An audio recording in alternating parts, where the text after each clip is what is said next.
Peace, y'all. Yeah, BTV Productions, the Cultural Preservation Station. Tune in, tune in. Hey yo, Black education, cultural preservation, tailored BTV for cause elevation. Tune into the station, we rockin' the whole nation. That's right, we rockin' the whole nation. Prep the new generation for mental activation. Tailored BTV's the new sensation. Stop the hesitation and learn something new. My girl Taylor B's here to show and prove. Terrorist shit. All right. Peace and power, peace and power. Kings and queens up. I'm Queen B. This is Culture Reflections, and this is episode 5. We got a dope episode for you tonight. We got Miranda Wilson in the building. She's a realtor extraordinaire. That's what I'm nicknaming her. So I'm excited for that. Thank you guys for tuning into the live. I just want to remind everybody that's on the live to DM this to a friend. Anybody that's looking to get into real estate for any type of way, renting, purchasing a home, refinancing, investing, DM this to them. They need to see this. Okay. So get this to them and make sure you guys do that. I want to remind you guys about our Be Calls for Kids. Our school supply drive is in full effect. That's being engaged early. It creates an active, unified, safe environment for kids. So make sure you guys, get with me, donate if you have supplies. You can donate supplies. I will pick them up from you. You can donate a cash donation. Everything we do is transparent, so you'll see your money going to where you sent it to. So we make sure we do that too. So I just wanted to remind you guys of everything that we have going on. That's the main important thing that I have going on right now. And I want everybody to get involved with that to help these kids get their school supplies for the school year coming up. All right, guys. So remember the motto here: Kings and Queens understand the power that they possess to set the bar. That's the balanced ability to respond with rules, respect, upliftment, love, empowerment, and support with how they interact with themselves, their families, and their community. And that's how we get on here, guys. That's how we do Queens Up and Kings Up culture. And I'm so happy to have everybody here. And let me see if Miranda is in the building. She is. Her request is in there. All right, Queen, we're going to get to you in 1 second. I got you. We're going to get to you in 1 second. First, I want to get to this. Make sure you guys are following our other platforms. Follow Miranda. It's at Miranda Lynn. Is it Miranda Lynn? Did I get Miranda Wilson with 3 underscores? It's Miranda Wilson with 3 underscores. And follow my other pages at Cultural Preservationist, at Taylor B Media, and at Save and Beast Fashion. Of course, Save and Beast Fashion and Beast Accessories is the company that is the face forwarding company for B Calls for kids. And we use 10% of those proceeds to go to the school supplies. And I actually decided that I'm going to match that 10%. So I'm so happy that everyone's donating. I want to shout out to the few people that donated. Queen of Profit. Shout out to you, Queen. Family First, GGO Wings Up, Queens Up. And Queens Up to Lacey Chasey. That's Honey Jones. That's my girl, A1 Day One. So, thank you guys for being on board with everything we're doing. And make sure you're tuned in and tapped in. Remember, you can catch this rebroadcast on my YouTube at Teller BTV. Please go over there, like my YouTube, subscribe, and all that good jazz. And watch our old episodes. Follow us on Facebook. Everything's at Teller B Media, at TikTok as well. So thank you so much, guys, for tuning into the live. I want you guys to put your questions in the chat once we get started with Miranda. She's very knowledgeable. She's very professional. So we're going to get this started. Of course, this is episode 5, and I couldn't be happier to have this queen on board with me. I'm going to go ahead and bring her onto the screen. Okay. There we go. And she has an excellent bio. Peace to everybody that has joined the live. If you were here, peace to you. Thank you for tuning in. Queen, how are you? Peace, how are you? Queen. How are you? Peace. How are you? I'm good. I gotta let the bees buzz for you because you're buzzing, you're hot. Everything you're doing is hot right now.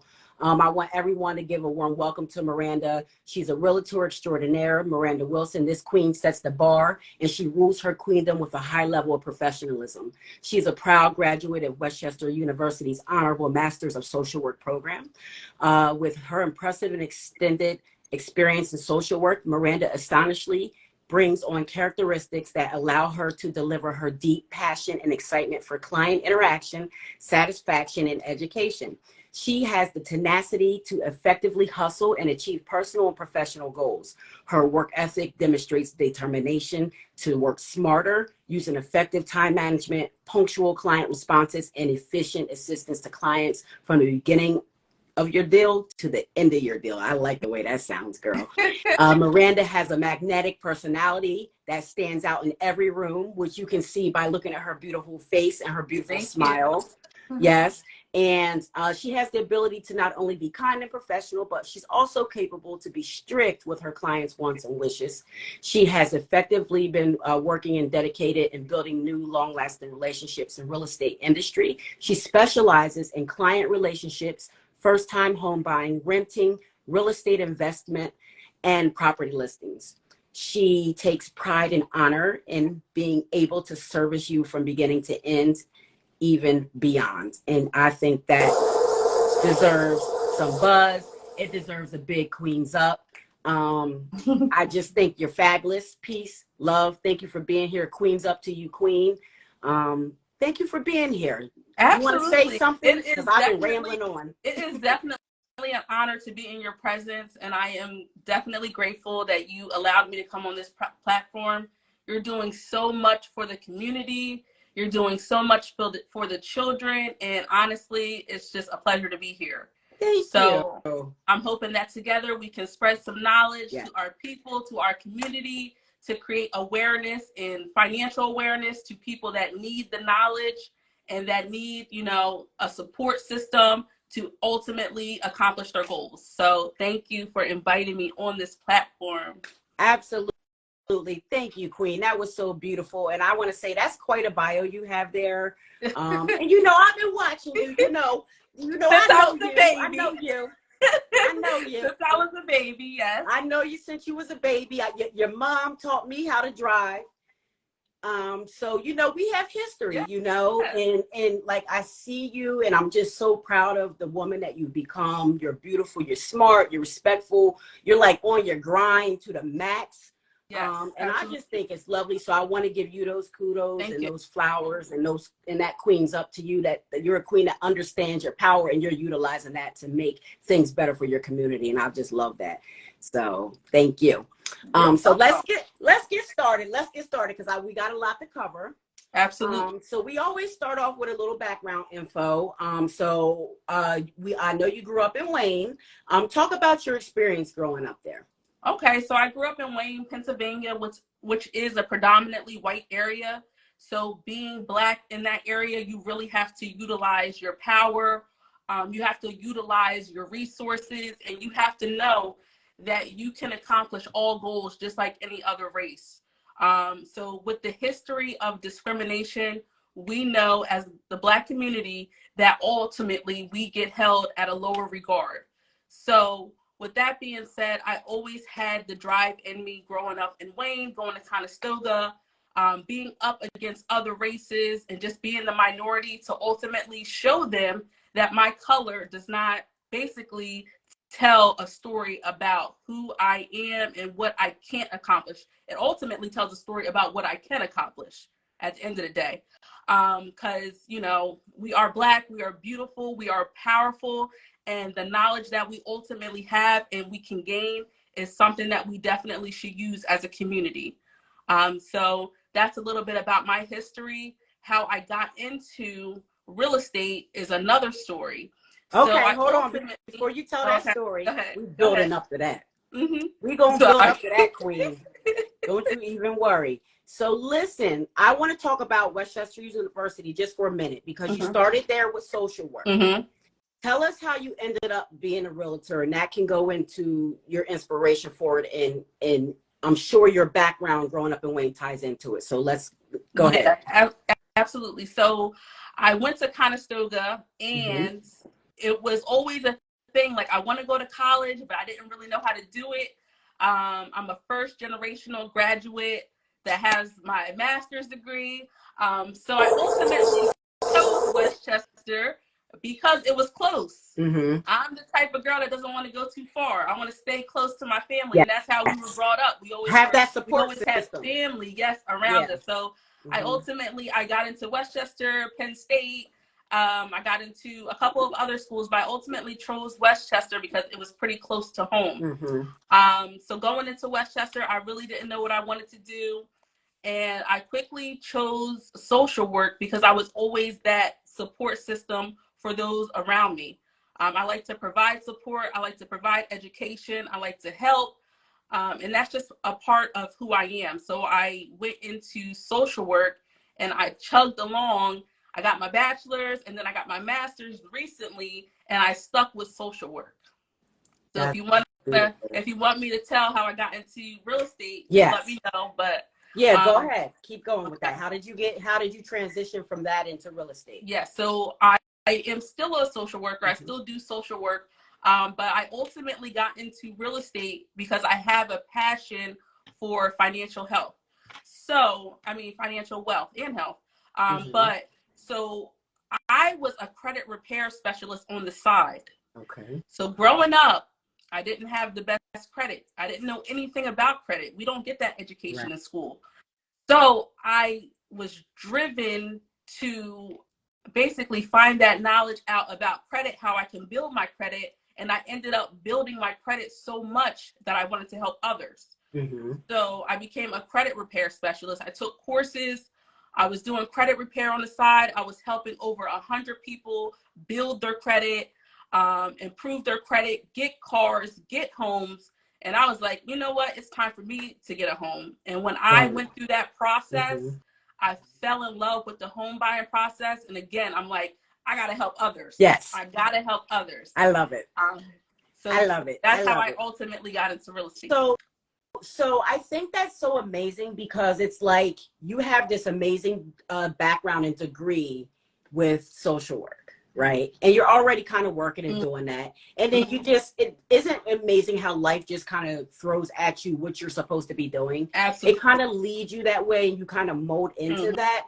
And it's like now you can use that social work background, and I'm sure you've incorporated that into your real estate background. Yes. So talk about that and what kind of techniques do you incorporate from that degree work into your real estate work? Yes, the social work ultimately helps me communicate with others.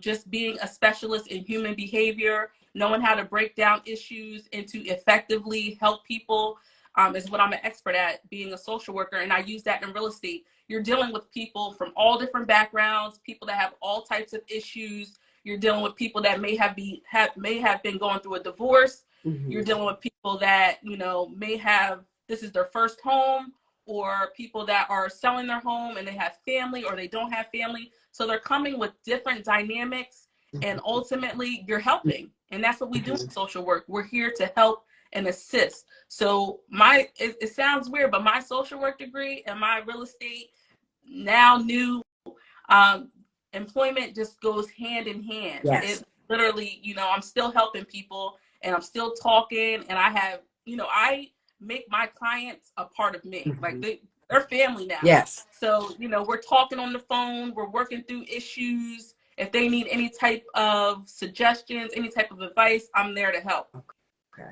That's dope. That is so dope, Queen. Like, that's what it's all about. And you're really like walking that.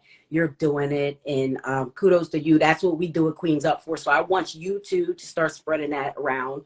And I know you deal with other women and you work with other women in your real estate business. Give them a Queenz Up. Tell them Queenz Up. It means understanding power. Start spreading that message around, that we understand our power and we set the bar, our balanced ability to respond, and that's really to ourselves, our families and are extended into our communities. And that's how we can make the change that we want to see in the world. And I definitely see that from you. I think it's just beautiful, and it's wonderful for you just to be this knowledgeable and like passionate about what you're doing. Yeah, and you're just kind of going for it, and you're doing it. So how long have you been doing real estate? How long have you been doing it officially? It hasn't even been a year yet, honestly. Okay. So I can't tell. You look like the ethereal, like seriously, like yeah. So you do. I actually joined the brokerage Keller Williams last September, and I'm still with Keller Williams. So it hasn't been a year yet, but I absolutely love the journey. I love the brokerage, and you know, I'm just chugging along. Yeah.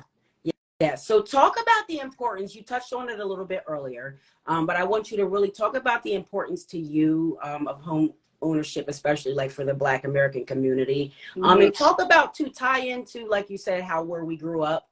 And some of the things that have gone on in our community where we grew up, where there's gentrification and like they're building up, you know, everywhere around where we grew up at. And it's like, talk about that in the process of them trying to like buy people out, and the importance of people standing their ground and keeping their homes. Yeah. So just growing up in Wayne, Pennsylvania, it's a predominantly white area, and my family still lives down there, and they're one of the few Black Americans that still live down there, and they have taken down a lot of homes in that community, and they're building up big homes that cost a lot of money with high taxes. Yes. And they know that, you know, most Black Americans in that area cannot afford those properties. So ultimately what they're trying to do is force people out of those neighborhoods. Yes. And we come from a history of discrimination where, you know, we had to fight for fair wages.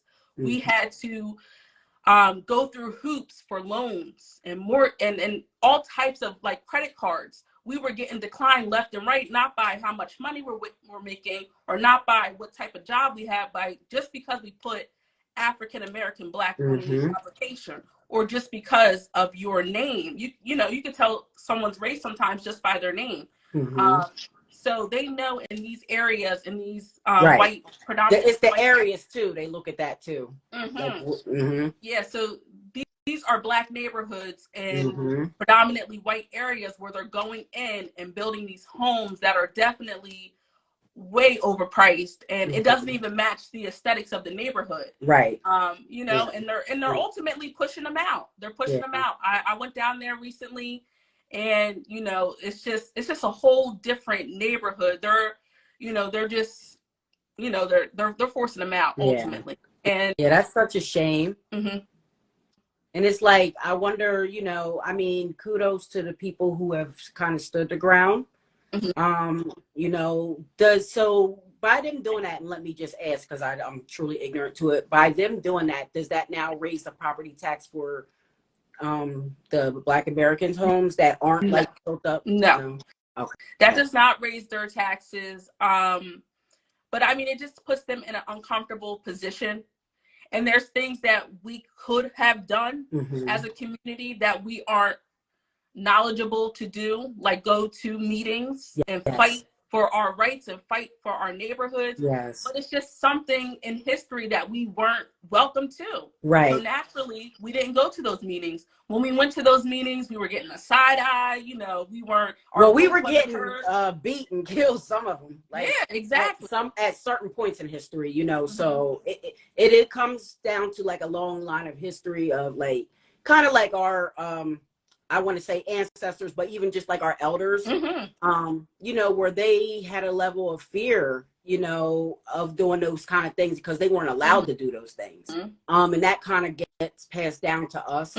Just like you said, you had no idea about how to do this stuff, and then you had to go out and seek that knowledge. And that's kind of what BTV is about. Black education empowers true vision. You have to seek the knowledge you want. You have to be the change you want. If you want to learn about Black history, you have to go get it. You're not going to learn it in school. You're not going to learn it in school. They're never going to teach you, right? So, you know, kudos to that, and kudos to the people who are standing strong and firm there. Absolutely. And I hope they can hold out, you know, and I hope they can stand firm, and I hope there is something that maybe can come out of it. But I don't know what it could be. You know, sometimes those powers that be are so powerful. It's, you know, it's hard. It's hard, yeah. They make it almost impossible to fight against it. And this is the importance about the education behind, you know, your rights and what you have financially, just being knowledgeable about your credit score, being knowledgeable about the ability to buy a home. There's people out here, there's resources to help you. A lot of people think it's impossible to ultimately buy a home, and it's not. You know, you have to take steps and you have to prepare yourself, but it's not impossible. So just So, like so segue into this. What are the top 3 important things that you would tell somebody that wants to purchase a home for the first time? What are the top 3 things that they should do to kind of get themselves prepared? And like, what's a timeline you would say? I would say to definitely work on your credit score. Some loan companies will take as low as a 580 credit score, but you really want it to be like around 620 and more to, you know, to basically present yourself as eligible for a financial loan that you're going to get. Number 2, make sure you have a good job history. When you're preparing to get a home, they want to see that you can maintain a job, because maintaining a job shows that you can pay your mortgage. So, you know, number 1, you want to have that credit score. You want to start working on your credit score, get someone that can help you start chomping that stuff off your credit or repairing your credit. There's so many resources that you can use to repair your credit. I talk often about trade lines. Many people are not aware of trade lines, but trade lines are a good way to quickly boost your credit. And then just make sure you're maintaining a good job. Talk to your HR people in your job to let them know, hey, I'm going to be applying for a home loan soon, and I'm going to need a job verification. So I just want to make sure, you know, my job is stable and I'm in the right position, that when a mortgage company asks for verification of my employment, then I can present that to them. And then the third top thing I would say is just financial planning. Know how much you want to pay monthly for a mortgage, and then start balancing bills. You know, you'll have to pay your utilities. Get that all situated, know what you can afford, so that when you do go into a mortgage, you're not basically beating yourself over the head with a high mortgage. You're paying something that's affordable, and you're something that, you know, you can maintain over 10, 20 years that you'll be living in that home. Dope. So, tell me, how do you see like the market right now? Because I know you know, they say the rates were really high and all that. It's a seller's market. So how's the market looking right now? It is a seller's market, but it has been a seller's market. Even when I brought my home in 2020, it was a seller's market. So I know people are saying that they're waiting till the rates drop. You're waiting, but the prices of the home are going up. So it's always a good time to buy. It is a crazy market. It is a seller's market.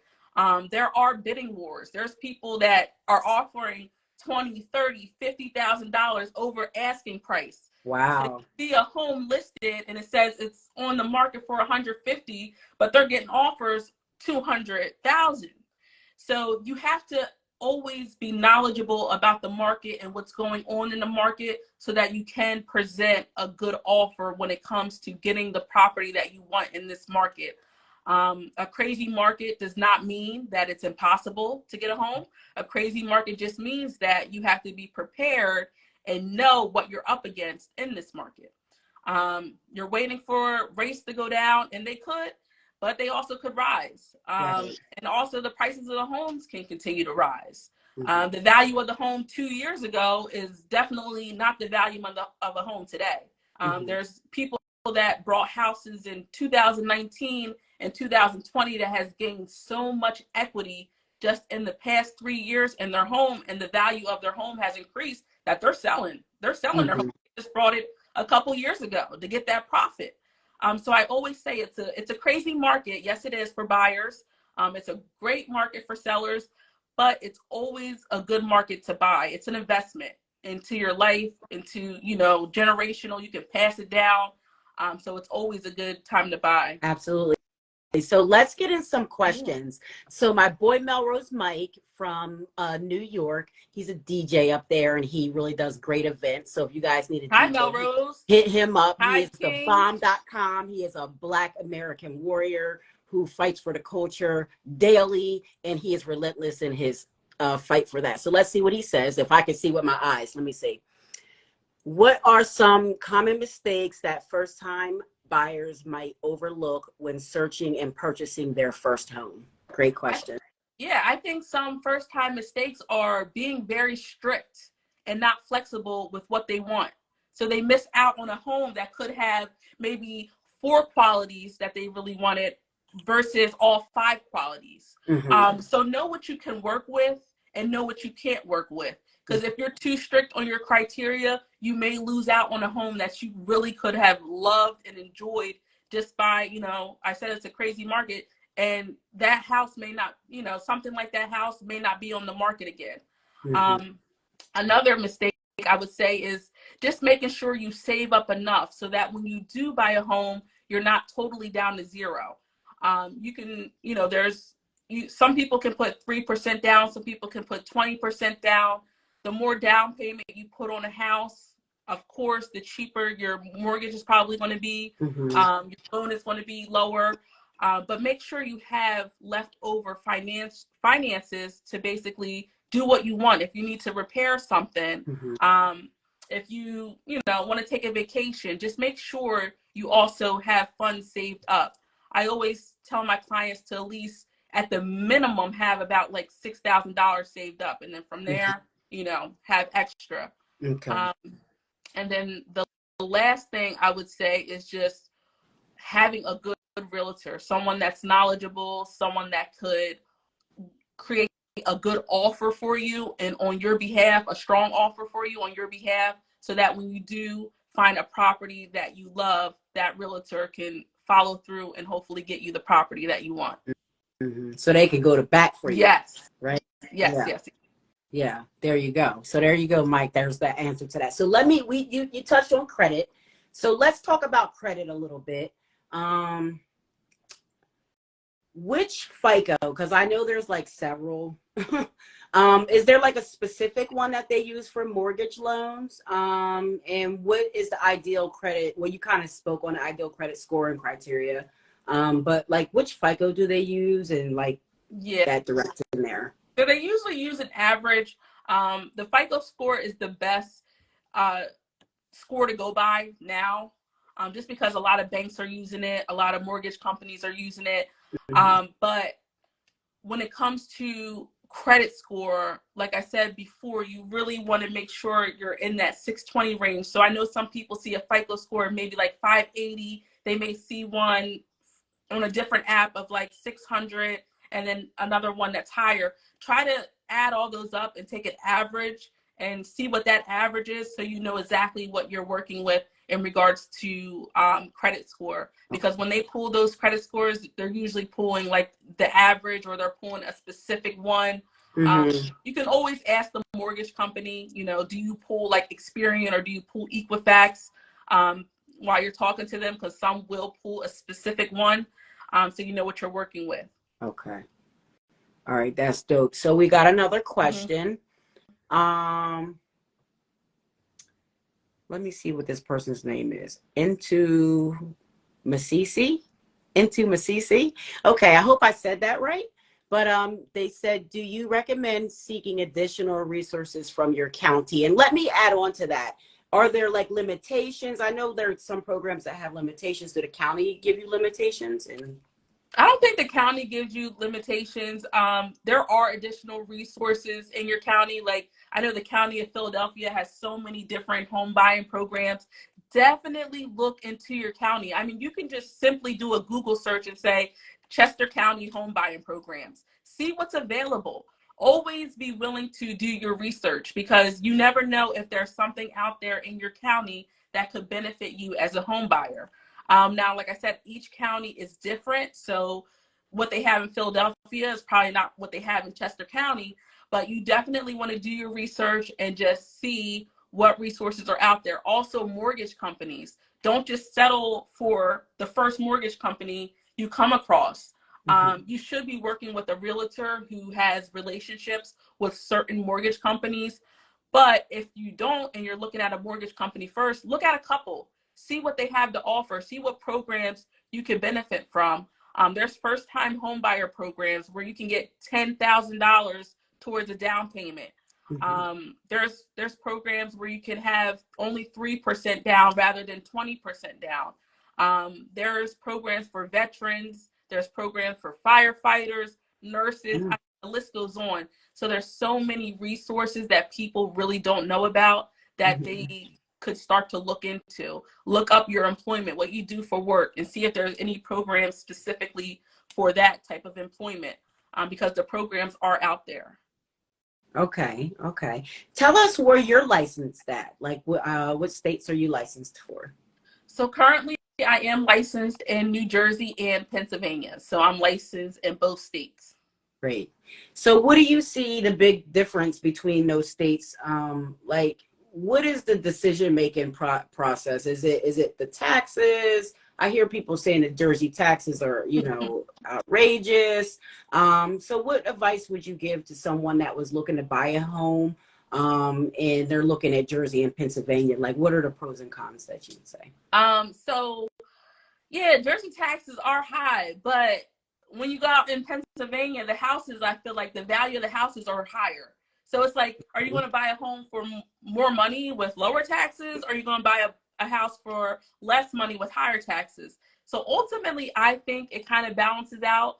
But it's definitely what kind of vibe you are. Like, if you want to be in Philadelphia or if you want to be in Pennsylvania, I would encourage everybody to come over to Jersey like I do. But no. What part of Jersey are you in? I am in Gloucester Township, New Jersey. Okay. And I love it. I love it. Everybody's like, are you going to move back to Pennsylvania, my family? I'm like, no, I'm staying in Jersey. Okay, traitor. But who knows? People in Jersey might want to move to Pennsylvania. Yes. So you definitely can weigh your options, but don't look at taxes as a main factor on where you want to be. Look at the house. Look at the neighborhood. The yard. Look at the schools. Like the land. Yeah, look at the land. Look at the schools. Things that are important to you. Look at those things. Research those things, and then let that be the decision maker. Don't let the home taxes or, you know, don't let that be a factor. Do things that really are important to you, because you're going to be spending a good amount of your time there, a good amount of your life there. So you want to make sure those things are, you know, good for you. Okay. All right. Dope. So talk about how important it is to you. I know with your background and everything, to have a great relationship with your clients. Because I read somewhere that they said your relationship with your realtor is like a, what did they say? It's like a real relationship. It's like it's like a real relationship.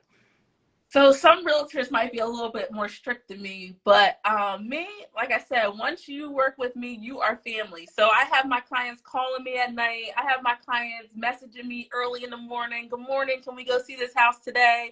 Good morning. Can you squeeze this in your schedule? So I look at it like family. You know, you're helping someone. You're working with someone. You're trying to accomplish a big goal. Like, looking for a house can be stressful. Okay. You're making a big decision. Every time you go in, you're like, is this decision, you know, is this the right decision? Is this the right house? You're weighing options. It's very stressful. So I kind of try to be that stress reliever. I try to, you know, help. I try to guide. I try to talk to you as much as possible, see what's going on in your mind so you're not as stressed. My job as a realtor is to make the process a lot more smoother for you and not as stressful, because it is a stressful process.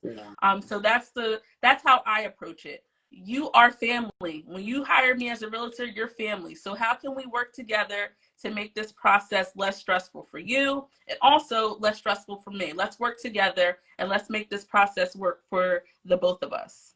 Yeah, that's great. So tell me how that works. So do they pay a fee or do they pay for your time? Like, how does that part work? A realtor usually gets paid on the seller side. So unless you're selling a house, you don't have to usually pay a fee. A buyer, you usually don't have to pay a real estate fee. Just the process overall. And when you start to look, like I said, first things first, you want to get your finances in order. You want to know what you can afford.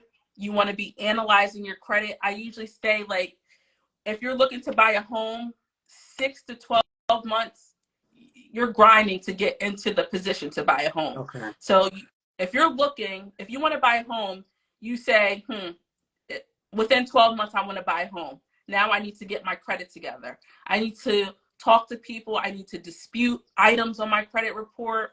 And I never recommend going on apps and disputing. Always write the credit bureaus a letter. Okay. Now I have a template, which, there's specific things that I put in my credit dispute letter template that really pushes them to remove items, and a lot of credit specialists do. But you really want to start getting your credit right and your finances in order. Once you have those things in order, you want to start looking at your documentation. They're going to ask for 2 years or maybe sometimes even 3 years worth of tax returns. Mm-hmm. Are your tax returns in order? Do you have your W-2s? Do you have your tax returns? So you want to make sure you have those. Your bank stubs. Can you provide proof that you are working and that you have been working?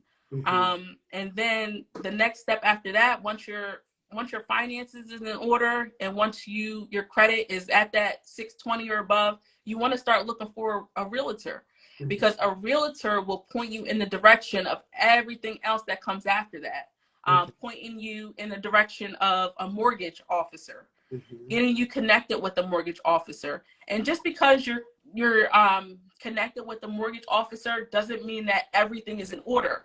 Mortgage companies also help you get things in order. So if you want to see where you're at, what you need to work on, you want to see if you can get pre-approved. I say reach out to a realtor, see what you can get pre-approved for. And if you happen to not get pre-approved, they'll tell you what you need to do, mm-hmm. in order to get pre-approved. So now you have a layout of what you need to do to work towards that goal. And the process could be a little bit intimidating, but once you have your realtor on board, everything is smooth sailing. You know what you need to do, whether you need to work on it or whether you have the pre-approval. And then once you have that pre-approval, now you have a guideline as to what type of home, how much on a home you are looking for. Mm-hmm. You have a price point, you know what you're looking for, and you can start the search. And then once you do that, you can start to search, and that's when you have all like the fun part, going to look at the houses and stuff like that. Yeah. Because that pre-approval will basically say, let's say it says you're pre-approved for $300,000. Now, mm-hmm. Okay, I can look at homes for $300,000 or less, and if I really like something, I have my pre-approval, I have my realtor, I can make an offer on it. So that pre-approval is definitely vital before you start to look at. You really don't want to be looking at homes unless you have a pre-approval, because if you happen to fall in love with something and you don't have a pre-approval, you're not going to be able to make a good offer. Yeah. So you definitely want to make sure you have that pre-approval in line so you can start looking. And then once you start looking, all the fun stuff begins. You get to make offers, you get to do inspections, and ultimately be on that path to get your home. Mm-hmm. So talk about that inspection process. Is that something that you guys as realtors kind of help the person set up? Do you have people that you work with? Like, how does that work? Again, most realtors will have somebody that they really work closely with that they'll recommend you to. But the inspection process is so important. A lot of people get intimidated by the inspection process because they tell you literally everything that's wrong with the home. But it's there so you have it for your knowledge. Not everything needs to be corrected immediately. They'll tell you things that need to be corrected over years to come. But that inspection process is definitely a knowledgeable experience, not only for yourself, but for your realtor, because they're looking through the home. They're letting you know, hey, this works, this doesn't, this is going to need to be fixed. The roof is falling apart, the roof is not. And usually, unless the house is being sold as is, usually that gives you a chance to back out of the deal. If you're like, whoa, I don't want to fix all this stuff over these years. Mm-hmm. Or you're like, okay, I can work with this. And that inspection process is just very important, so you know whether you want to continue on through closing or if you want to back out of it. Okay, so now let me ask you this. So say they inspect the property and there's like all this stuff wrong or whatever the case. Does that give you now an opportunity to make an offer that's lower than what they're asking for? Absolutely. And I'll use my situation, for example. So during my inspection process, they're like, the HVAC is not blowing upstairs. Like, it's blowing on the first floor, but it's not blowing upstairs. So I had the opportunity to say, can you put a new HVAC system in the property, or I don't want it. So with them wanting to sell their house, they put a brand new HVAC system in the property. So that's an expense that I cut off on the other end because I got the seller to agree to fix it, or else I was going to be out of the deal. So talk about that seller's assistance, and sometimes I know they help with that. What does that entail when they're helping you with a closing? What does that entail? Or I might be saying that wrong, but go ahead. Teach us. Right. You're saying it exactly right. So sellers assist. So sometimes you can ask sellers for assistance with closing costs. This typically would happen if there's usually something going on in the home, because then they don't want to fix it right up front. They'll say, oh, here, I'll give you $5,000 to your closing costs, and then you can use that to fix it on the end. Or if you just want to go into a house and you really like it and you say, I want to offer $200,000, but I also want the sellers to assist me and give me a concession, give me money towards my closing costs at the end of $5,000. So the negotiation process, there's so many ways to do it. Honestly, you talk to your realtor about what's good for the market, and what a good offer is, because honestly, with this market, you want to be very careful when you're asking for things, because it's a seller's market. So they really have control. So so you want to make sure, even though it is good to get a seller's assist or a seller's concession where they can give you money at the end, most people in this market right now are not doing that. Usually when it's a buyer's market and they really want to sell their house, they'll be like, all right, I really want to sell this, so I'll give you a concession towards it. That's dope. That's dope. So tell somebody that is young that actually, before I get into that, I want to get into the investment part, the real estate investment part. So what do people need to do to invest in? Is that investing in the stock market with real estate? Or are you investing in buildings? I never understood real estate investment. So a lot of people are investing now. So what they're doing is they're buying properties, whether it's let's say it's a multifamily property where it's, how it could be a house, but it has 2 entryways. It's 2 houses in one. Some people are buying a multifamily property where they're living in one side and then they're renting out the other side. So their mortgage payment, they're getting rental income towards their mortgage payment. So it's basically like an investment, because they're having a renter pay to stay there, and that's income for them. So there's some people that are buying multifamily properties and benefiting off of rental income. Other people, they fix and flip. They buy a house for a very low price, they fix it up, and then they sell it for a higher price to make a profit. And then there are some people that just buy properties just to rent out. So they live somewhere else, they buy a second property, and then they rent the property out. Now the rental property, the rental price is going to be more than the mortgage, so that you're making a profit. So there's all different types of ways that people are investing in real estate. Okay, that's good. That's good. Thank you for that. Let me ask you though, the first time, a first time home buyer, because I heard that, and you hear stuff on Instagram and all that. They say a lot of the first time home buyers do that, buy a multi-property. Is that, do you think that's good advice? If that's something that you can handle, being a landlord and all that? Yeah, so I would say as a first-time home buyer, you really want to see what works for you. I have a very young client. She's a single client. She's looking for a multifamily property because she wants that to be extra income for her.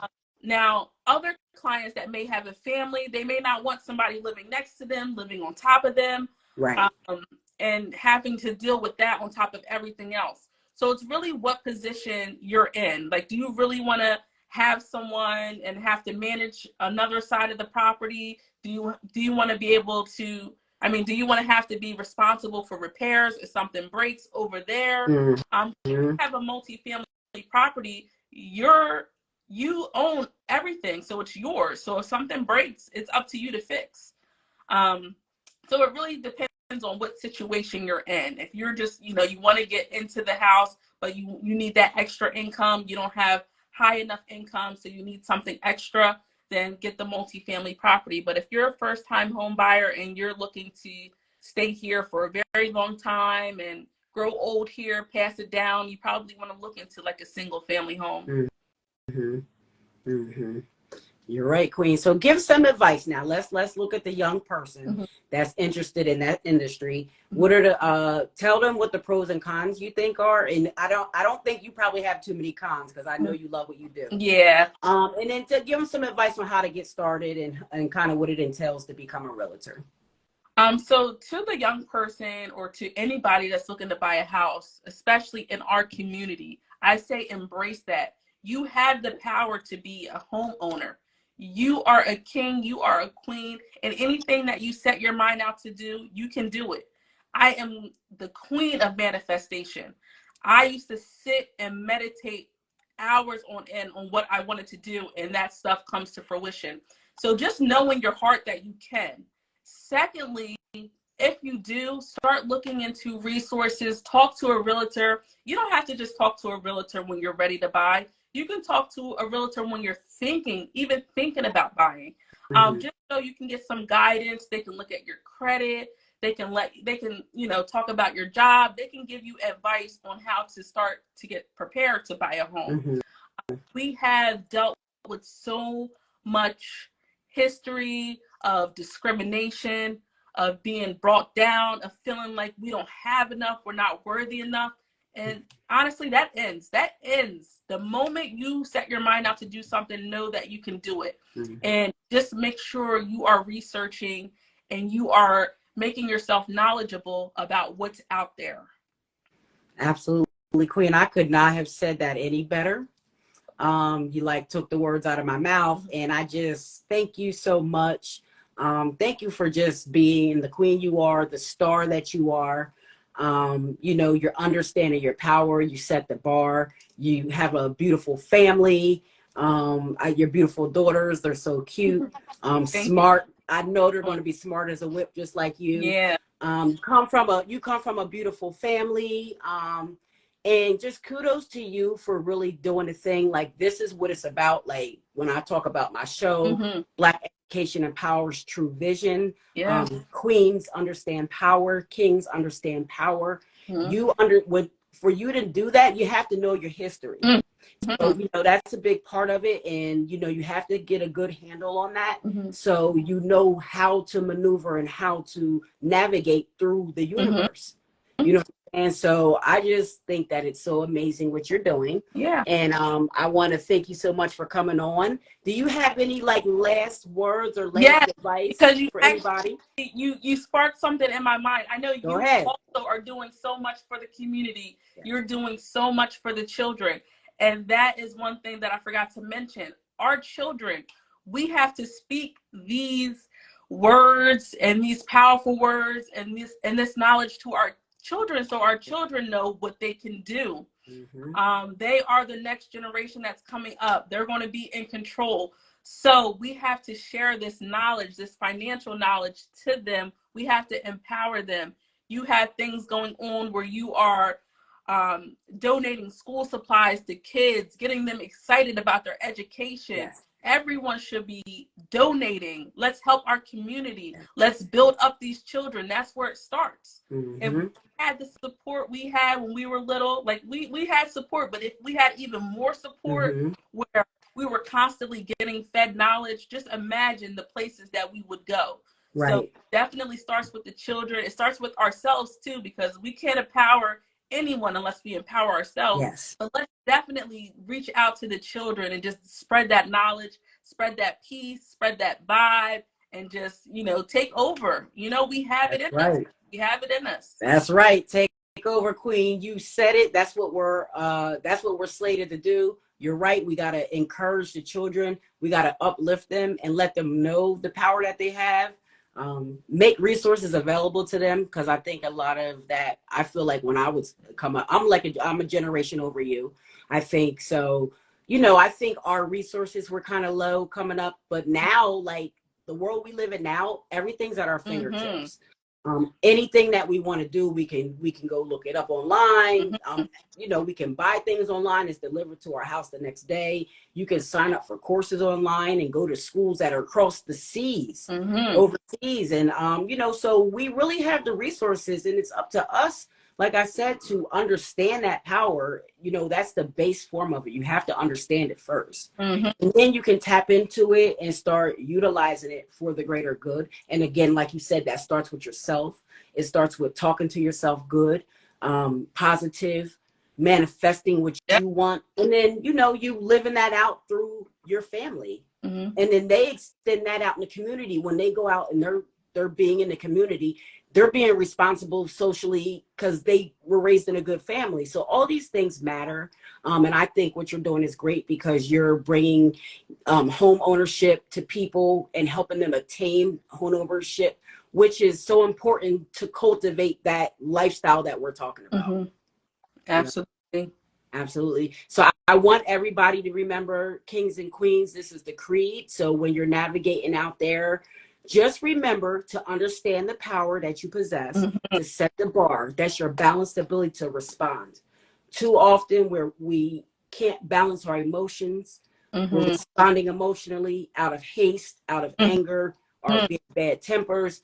We have to take a breath, take a minute, back up, and say, how can I balance my response here? So we don't have an altercation. Yes. You know, a lot of us want to look for that altercation. So you got to learn how to balance your ability to respond to yourself, your family, your community. And you do that with respect, upliftment, love, empowerment, and support. Rules. Those are the rules. The rules are respect, uplift, love, empower, support. Yes. And that's the creed. And that's what we do to get to a Queens Up and a Kings Up culture. I want to thank you so much for being here. I want you to get involved with my Be Calls. Absolutely. The kiddos.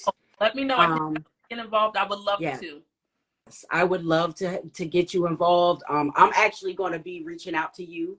I'm thinking about coming to you to be my realtor. Who else would I go to? Exactly. At this point. I mean, you know. Anybody watching, any kings or queens, need a realtor, need someone to talk to about real estate, have any questions, definitely reach out to me. You are not a bother. I am here to empower, to respect, to uplift. We are a community that definitely has to support each other. We have to uplift each other, because if not us, who's going to do it? Right. You got to stand firm on that. That's right. And what you just said is so funny, because my thing, because if we don't, who will? That was actually my show. And it was where we talked about our social issues and trying to better our community and better ourselves. So, you know, it just comes full circle. When you're walking in that light, you know, you can recognize other people that are in the light. And that's what I saw in you. Thank you. You know, not to be corny, but I kind of see myself in you. You have so much drive, ambition. You're smart. You don't let nothing stop you. When you want knowledge, you go seek it. So, like, Queens Up. Queens Up. Queens Up. That's what it's about. So let's get this bees buzzing. And that's what it's about. Queens Up. We're buzzing. Kings Up, Queens Up. And we're just going to go ahead and play our outro music. I want anybody that's even thinking about, if you're thinking about buying a home, if you're thinking about, if you have questions, just go follow Miranda. Okay, Miranda Wilson. It has 3 underscores. You can just go right to the top and like click down to click her name. Peace to Honor Thy Royal. I want you guys to make sure you tap into her podcast on Tuesday nights on IG. She said balance is key, real and authentic, recognized, and real, y'all, real and authentic, recognized, real and authentic. The queen never lied. That right there. So make sure you go support her. Go support everybody. Make sure you go follow Miranda. She's so knowledgeable. She's so smart. She will help you. Like you said, like she said, if you reach out to her, you're her family. So it ain't no getting out of it. If you reach out to her, she's going to be on you. She's going to help you. She's going to make sure you get what you need. She's going to make sure she treats you how she treats her own family. Okay. And her family is beautiful, because I know them. Okay. And we grew up together. Yeah. So that too. And thank you so much, Queen, for being here. Any last words before I play our outro music? I'll let you get the last words. I love you. I appreciate being here. I honor everyone on this platform, the kings, the queens out there. Live in your power, and let's take it to the next level. That's right. Let's do it. All right. With that being said, here's Don Pacino with that BTV theme music.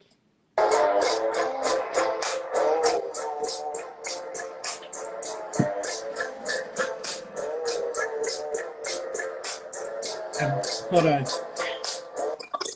Tell her BTV.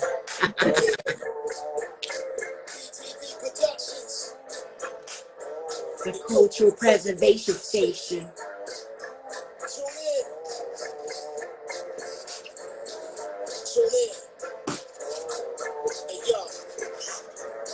Black education, cultural preservation, until BTV, because elevation. Tune into the station, we rockin' the whole nation.